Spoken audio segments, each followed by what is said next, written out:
when I was a little kid, and pretty much for most of my life, my favorite time was always story time. I loved being in school and listening to stories, and it was sort of a formal thing in kindergarten and the first couple of years, and then over time, you had certain teachers that were more storytellers, and I've always loved storytellers and sharing stories. I think we experience life through stories and through the stories of the things that we've experienced.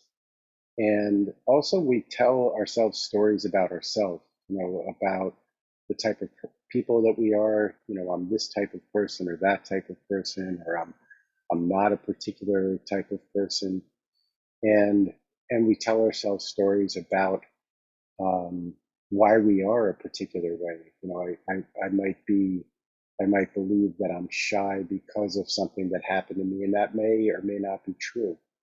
Um, but certainly, we have stories about ourselves, and we're creating an overall story of our life. We're living into different stories. If you believe that you are somebody who's open to new experience, that's part of your story, and you'll continue to um, grow into more experiences. And if you tell yourself that your story is about having done certain things and then growing old, that's your story.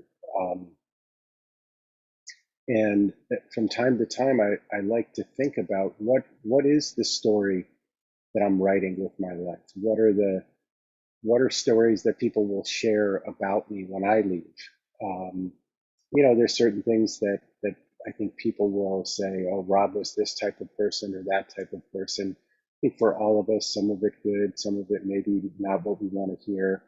Um, uh, but I certainly want to create a great story. I want to feel like that I was on a great journey and that I did amazing things. And not everything has to be grandiose. It could be that you're somebody that enjoyed people's company, and that's what your story is about enjoying the company of other people and sharing experiences with them, sharing adventures, sharing stories. There's an exercise that people do from time to time where they ask you to think about what would you like said about you at your funeral, or what would you like written on your tombstone. And it can seem very sobering, but I think it's a wonderful thing to consider while you're alive, right? While you're writing your story, you can actively be writing that.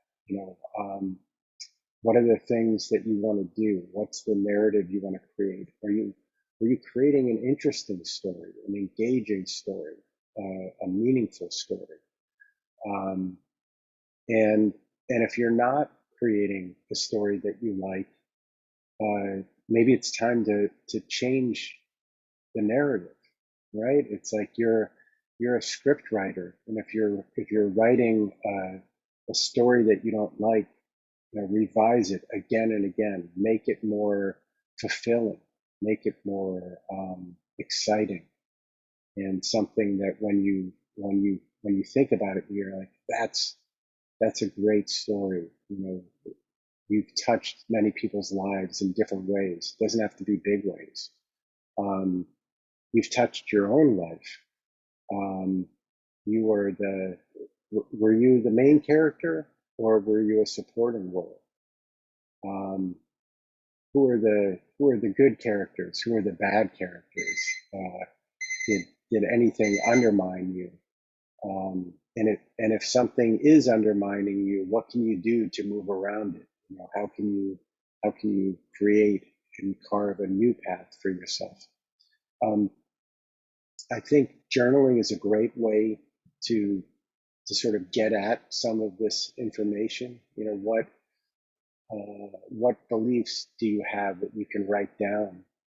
Um, you can even write down, some of the chapters of your life up until now. what are the different stages that you've gone through? Certainly, we all go through stages, going through different, stages of school and our career and relationships that come and go, and some relationships really persist and others don't. And are the chapters getting more interesting? Are you learning from each passing chapter? And then take a moment and think about, what story do you want to write for your coming months, your coming years?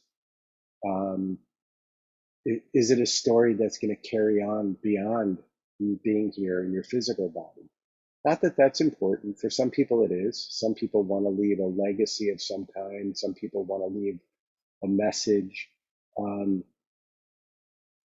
but, what about just filling out your days, and instead of just living them out, living them in a way that makes them interesting, and a story worth reading and worth sharing. Um, so I find this to be a rich exercise. If you take your journal and even spend 5 or 10 minutes a day for a couple of weeks, you can write an amazing draft of the story that you have up until now.